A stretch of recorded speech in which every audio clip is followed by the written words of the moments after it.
I haven't seen it, but these women actually look like they know what they're talking about. Super based, apparently, from what I saw. How intrasexual competition suppresses female fertility. So they were going into some hardcore, like advanced, you could say they're like red pill topics, but these were the only two women. I only watched like 7 minutes of it, and I was like, oh, okay, here we go. We're actually diving into some really deeper nuances.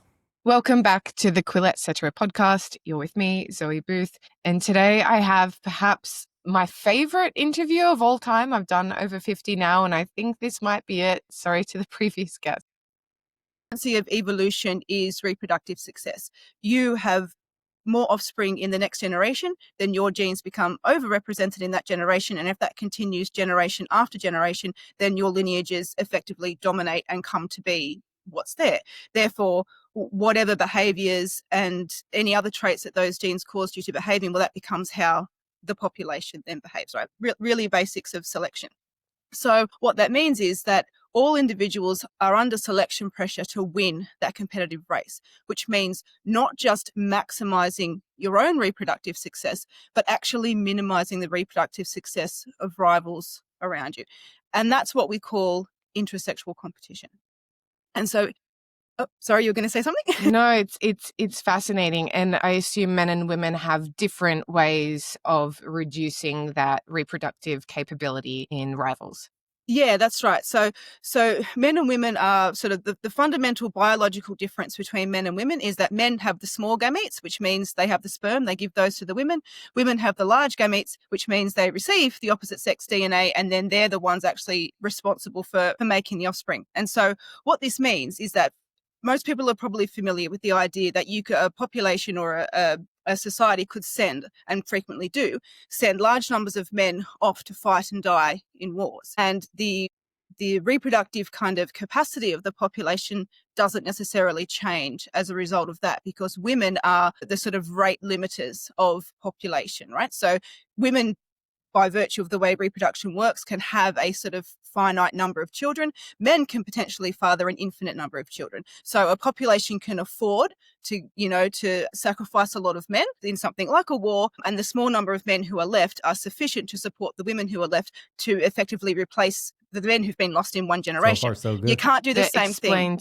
I've heard it explained as sperm is cheap and eggs are expensive, perhaps the most expensive per pound. I think our writer Rob Brooks said that. It's not diamonds, it's not oil, eggs, human eggs are right. The most valuable. And they're very valuable they're very valuable because they're kept inside. Men's sperm can be spread around anywhere, but because women's eggs have to be kept inside, take an entire, that woman to percolate for all of that time. And you can only do one at a time. I mean, maybe two if you're lucky, but ostensibly 1 point something, not very much at a time on average, right? So when you're looking at it now from the position of intrasexual competition, if a woman wants to try to increase her net reproductive success, that means she needs to be reproducing at a rate that is greater than the background population rate. So she can have more babies. That's one way that she can do that. Other ways that she can do that is that she can try to reduce the net reproductive rate by attempting to influence rivals to have fewer children. Mm-hmm. So if you have two children, and this is where I was getting piqued my interest right here. Where the background population rate is 1.8, then you are winning that intrasexual competition race. You will become overrepresented in the next generation. If you have two children in a population where the background rate is 2.2, well, then you're losing.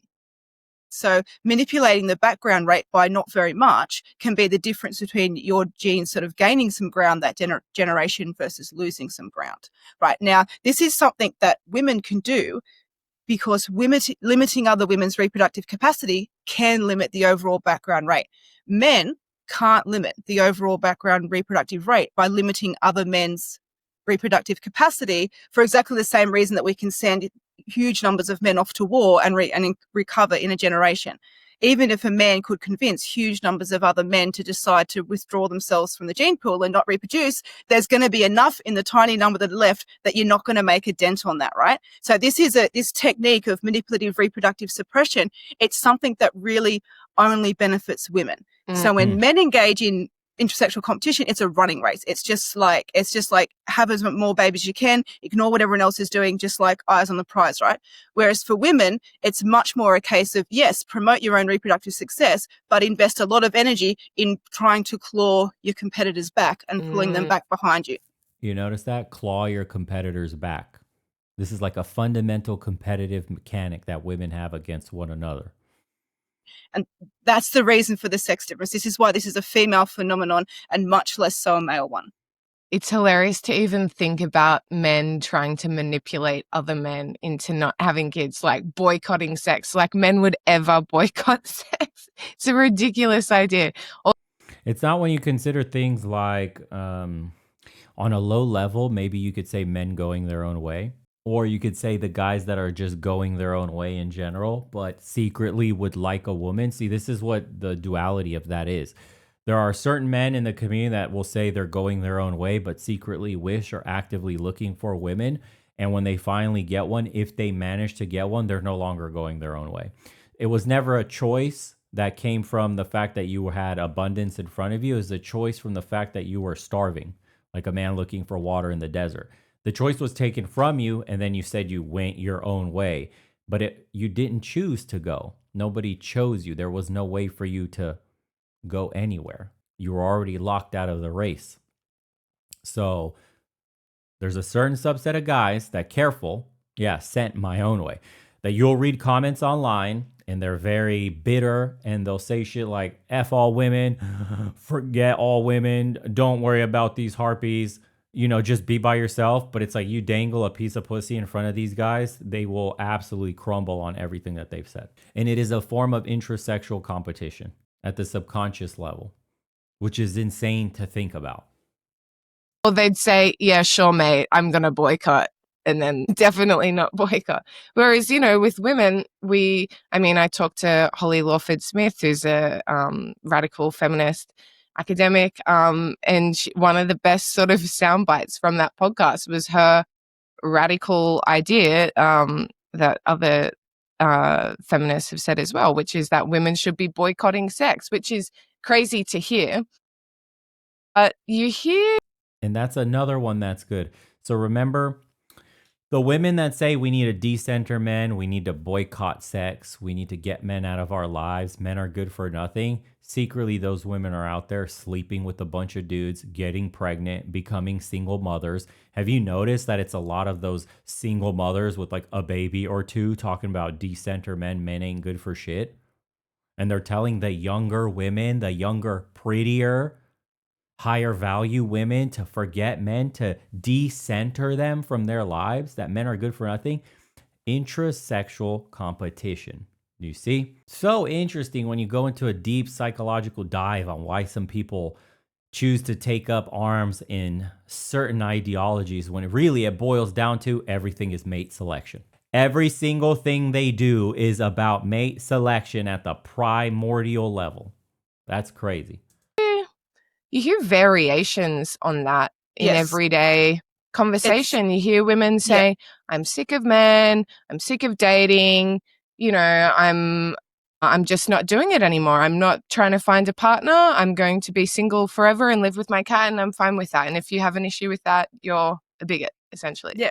Oh yeah, it's not just in everyday conversation either. It's certainly part of it's part of social discourse now, that the narrative that having children is, it oppresses you, it limits your career, it limits your freedom, it, has all these negative impacts. And that's not an Australian specific phenomenon. It's not even Western specific. So sort of over in, Korea, I think, if I'm not mistaken, probably has the lowest birth rate going at the moment. I think they're actually winning or losing, depending on which way you want to look at it on that.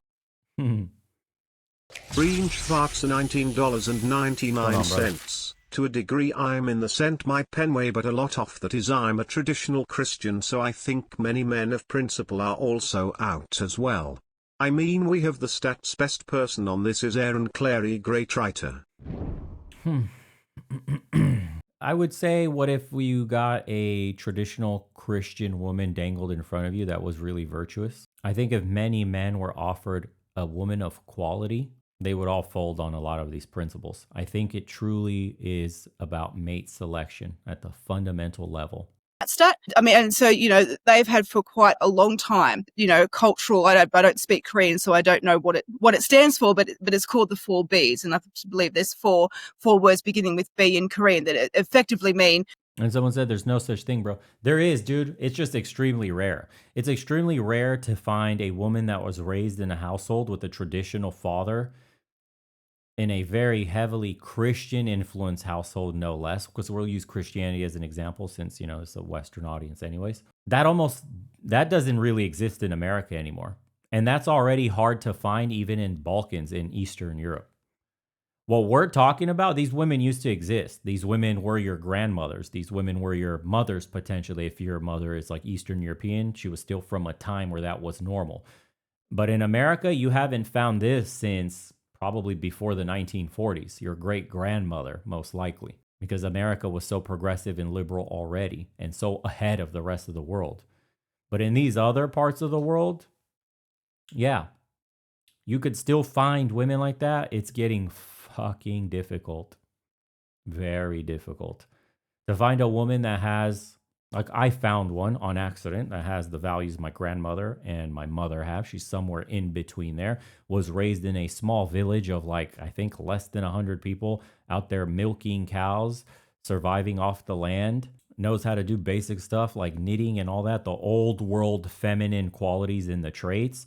Her idea of a good time is planting fucking vegetables in a garden and cooking. And so finding that is like, Jesus, it's not easy to find. And does it by nature, not because it's cool, but out of survival, actually, out of need. Like, she needed to know how to cook, needed to know how to plant things, needed to know how to garden and all that, because the family depended on it to survive. It's very hard to find people that lived that kind of lifestyle.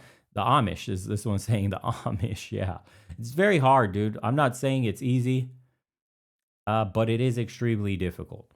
So, and someone said, what was that? I read an interesting comment. Can't find it. Yeah, I was reading some of the comments on the Nationalist Women video. It triggered like about 20% of the audience. The rest were pretty much in agreement. But what I meant by that was truly conservative in that kind of society that I just described. It's extremely rare because even Eastern Europe is advancing rapidly. But some of the people were in agreement. And somebody was saying, oh yeah, the nationalist stuff. Well, if it's a nationalist woman, what chances do you have? I said in the video that the best women for marriage were nationalists. I didn't say the only women or that was your only way and that's just the only way. There's plenty of other relationships that have succeeded overseas, international, interracial, doesn't matter, multicultural, yada, yada. It's just your odds are lower. There are more barriers to success. I said the best chances of success would be with a woman from your culture that's nationalistic, that wants to preserve the identity. That's all I was saying there. And people were asking like, but where's your woman from? Mine is Croatian. I'm Romanian, but she's also part Croatian or part Romanian, excuse me. So I have the culture because we grew up, the Balkan culture is interchangeable. The only thing that's different is the ethnic lines of, I don't even say the ethnic lines. Like if you're born in Croatia or if you were born in Serbia or if you were born, these are practically the same people. Genetically intermixed already very highly. So we have the same culture, have the same food, have the same mannerisms, right? We have all so much of the same shit already. So yes, she's also part Romanian by, familial history, but nationally Croatian, and I am nationally Romanian. But also have like Greek history from my father. So Spartan blood mixed with a little bit of that Roman blood from the old world when they took over Dacia. Like, don't date, don't marry, don't have children.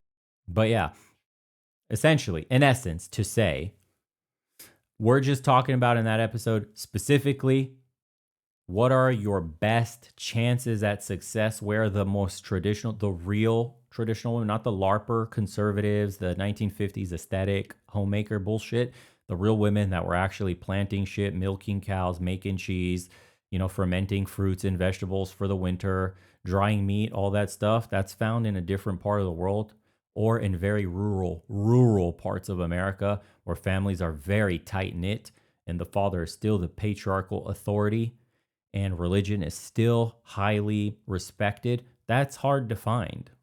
That's unfortunately for you what you need to look for. And there's just not enough of those women to go around. That was it. But if you read the comments, you'll see some very interesting ones too about people that were mixed race, and they were saying that they found it very hard to fit in and have an identity. They still don't have an identity, and that they were, for example, it depends if some were Mexican and Asian mix, or Mexican and white, or white and black, and whatever. And then like each side of the family never really accepted them because they were always seen as different. So it made it very difficult for people to kind of assimilate and find an identity, which is sad. It's very sad that you feel like an outsider and you don't really belong anywhere, because that's unfortunately one of the realities of multicultural households. The pure side, of each family will never accept the children fully, or forget that, even if the family, let's just say, accepts, the society as a whole won't accept you. So that's something you have to live with. And then in order to find a woman that's best matched for you, you're going to have to find somebody. Like, this is the hard part. It's like, can you find, like, ideally, what is it, a mixed woman like you? Because if you're, for example, let's say you're half Mexican, half white, and then you like Mexican chicks, you're seen as like a white guy. Or, if you want a really traditional white woman, she's going to be like, but you're half Mexican, or, something like that. It's a pain in the ass, dude. Yeah.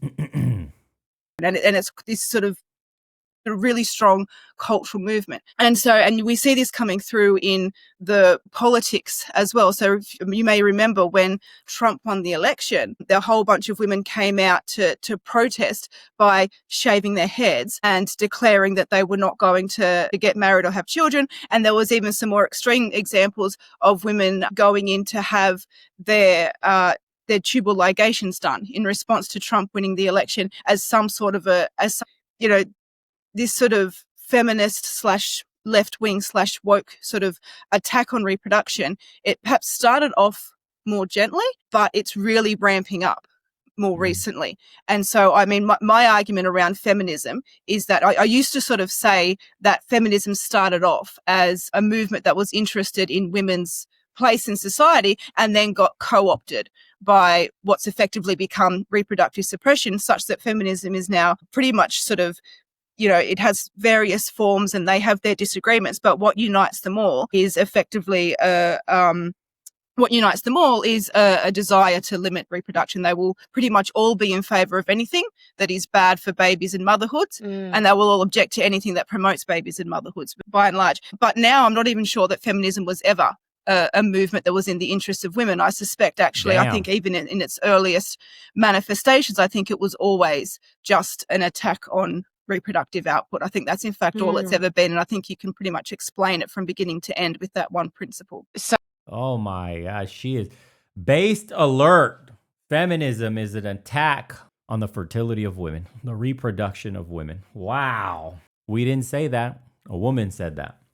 Holy hot take alert, is it? Such a fascinating topic. I want to go back slightly to, I guess, just this idea that I always knew, but it's really dawning on me now just how important and integral sex is, the act of it, but the reproduction, of the human species. And that as a woman, that's why the rape of a woman is such a, is it derogation? No, that's not the right term. Such a violation, maybe? Violation. Yeah.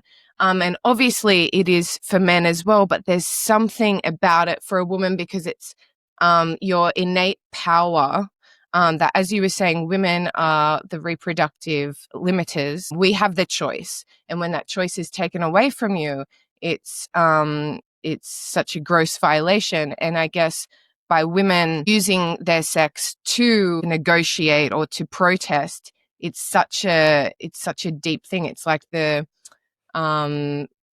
last sort of power you have as a woman to sort of say yes or no to sex in a way, Yeah, it is. And I think, I mean, you're absolutely right about sort of, rape having a very unique position psychologically, because it is, perhaps second only to murder. It certainly is a complete violation of, what almost all aspects of our psychology have been, selected for over many, many years to maximize and finesse, is that mate choice and that reproductive success. And so to have all of those. Did you hear that? Did you catch that? Maximize and finesse the mate choice. That is female dating, or I should say female reproductive strategy. Finessing decisions and that autonomy violated is huge.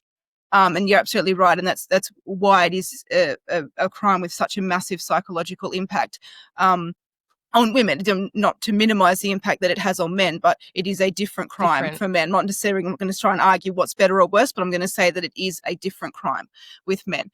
And then, I think it is a decision of some gravity for a woman to use her reproductive capacity as a form of protest, or rather to use the hobbling of her own reproductive capacity as a form of protest. And I guess what I would say to that observation is that it's true that it is, and that's one of the really telling signs that women are being manipulated by other women into doing this, because, evolutionarily speaking, we need an explanation for why people would behave in that manner, because that should be something, and it is in a lot of different ways, something that women should guard fiercely. And so the fact that it gets used as a form of flippant and transient political protest requires explanation. Yeah, it requires a serious explanation. It's not a behaviour we should just expect to see and call normal. And it's so close to home because I haven't looked at the studies, I haven't looked at the data, but I felt it myself. Firstly, I've had many issues in girls groups, which I'd love to talk about because your theories explain a lot of that. But one particular girl group, the last girl group that I was sort of kicked out of, and I don't think I'll join anymore. I think that ship has sailed. Of course. A group of uni friends. So I studied law at uni, law and politics, was a massive feminist, joined the Young Greens the day I could, Marxist, vegan, feminist, the whole gamut. Oh, geez, bro. Do you see how they get indoctrinated? A Marxist, vegan, feminist straight into college. And you wonder why the graph shows the massive disparity between young men shifting hard right and young women shifting hard left. There's like a 30 point, 20 point, I don't even know, 40 point difference. I don't even know what the difference is, but the graph is separating wildly. Marxist, feminist, vegan. Bro, you just landed on college campus, immediately identifies with like some of the worst people imaginable. And I was actually one of the more radical girls in that group. Of course. And then somehow horseshoe theory, she like came out the other side, is like pushing conservative talking points. Very interesting, huh? Like you almost have to dabble in the crazy a little bit to come out the other side with a deeper understanding of like, oh, these bitches just want my womb to be barren. They don't want me to have kids. This is all mate suppression. Then they're going to go get knocked up by Chad, the asshole. And I'm left with a broken womb. Yeah, no thanks. I was sort of known as the most political, outspoken one, which was cool when I was left-wing, not as cool now, even though I don't think I've changed that much. But I remember there were about 4 girls, and there was one sort of girl who was also, I'm not sure if this is relevant, but the tallest and the sort of most physically imposing in a way as well. And she would often make comments about not only girls in our group, but other girls, and sort of disparage them for wanting to get married and have kids. And pretty much the worst thing you could do in her eyes, and we would sort of all go along with it and laugh and like mock any girl who wanted to do this, was drop out of school in year 10, not do the HSC, drop out of school in year 10, marry a guy, become a hairdresser or get some other trade and become a young mum. That was the most socially embarrassing and sign of like a low class and low intelligence thing you could do. With maturity, I grew up in Newcastle, pretty working class town, big town. Did you? So did I. Yeah. You're Novocastrian. I had no idea. Okay, we'll have to talk more about that. We so understand exactly what's going on here now. Yeah. But now I look at the girls who did do that, who did, drop out of school or maybe didn't go to uni and got a job and became mothers, in their early 20s. they're really happy, a lot of them. Not all of them, obviously. You can't fully Boom. generalize. But, and Boom. That nukes the entire movement right there. Boom. Nuked it. Every chick that dropped out, got a man, had kids early, nuked the entire ideology. They're the ones that are happy. They're the ones that are content. They're the ones that love their lives. They are building a legacy. They're surrounded by people who love them. They're not slaves in the uni system learning bullshit to go work for another man who's going to shit down your throat if you do not make the deadlines on whatever it is that you got going on for your pittance of a fucking salary so you can get gang raped by the IRS or the whatever government that you're working under. Congratulations, you played yourself. And so many men have been talking about this shit, and it's not until, it's almost like too late. Now you have like an entire generation of women waking up and realizing, where have all these men gone? I don't understand. Where are all the good men gone? There's a post that went viral. I just posted on X of women at TPUSA. I think some woman was giving a lecture or a speech about men needing to step up. Men need to fill the roles that they were destined for. And it's like, bro, when the fuck are women ever going to have a conversation about what women need to do to be better for men? When are women going to have a conversation about what it's going to take to please a man, to get a man to want to marry them, to keep a man happy, happy husband, happy life? Are we ever going to discuss something like that? Or is it always that men are at fault? Men need to fix the system. Men shouldn't have gave us all this power. Or men, we need more power because men don't know how to run things. So which is it, sis? Do you want to give up your rights and let men lead? Or do you want all the power in the world and then some and subjugate men? And then complain there's no real men. So then there's no real men. What do we do now? Well, we cry and bitch about where all the real men at. Makes zero fucking sense. Why do you want all this power? You can't decide what to fucking eat for lunch. Why do you want to fill your head up with all these difficult issues about sight? Stay the fuck in the kitchen. Worry about what's for dinner. Let men handle all this shit. This is what we're built for. Stop trying to be firefighters. You're not built to run in fire, in fucking buildings on fire to rescue people. You're not built to holster a fucking gun on your hip and shoot bad guys. You are not built to carry a fucking automatic assault rifle and go into a war zone in fucking ditches while you're getting drone striked and shit. You're not built for this.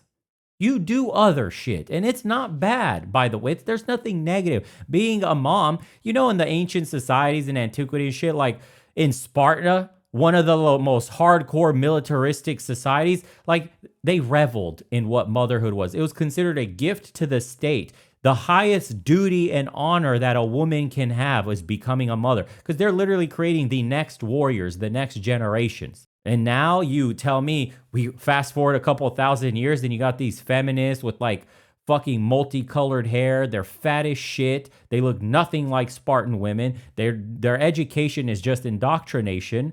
They're on pills. 50% of liberal women are on pharmacological drugs to survive the day. They make their wombs barren. They say dumb shit like decentering men. You're clearly mentally ill. You cannot function in this society. You desperately you're living a duality, a dual kind of life where you want a man to come and save you from your fucking misery. But you can't admit that because you're surrounded by essentially a sisterhood of toxic harpies that are all dragging you down to their misery. You all love the company of your misery, and you will keep each other single because you think life is a Sex in the City. And all you see is the highlight reel on Instagram, and you want a piece of that, and you want to be the boss babe and the bad bitch. But most of your lives will be completely fucking mundane and mediocre, and the only decent thing that you'll have going for you is a fucking cat that will eat your fucking face when you're dead, because no one's checked on your dead, lifeless, cold body in 40 fucking days, and the apartment stinks and reeks of rotting flesh, because you have nobody. You traded what could have been an incredible life with incredible memories, an entire tribe of people that you birth with a man that you consider your soulmate under God, and you allowed him to lead, as was ordained by Christ, the church, the big man upstairs, and you refused. You, with your hubris, thought you knew better than men, that you knew better than God. And so here you are, at the altar of your own destruction. You ushered this in, and you can't even sit there when all the lights are on you and everybody's watching and admit, maybe I went a step too far. Maybe I fucked up. Maybe we do need a step back and I need a man to help me. Maybe this was the wrong shoes to fill. And my feminine power is in family creation, managing the home, submitting and serving my husband. Maybe that would make me feel happier, because clearly I just got fired with the other 30,000 people at Amazon because we're dicking around answering emails at work. I'm not even fulfilled at my job. Do you women not ever think of any of this shit? What happens?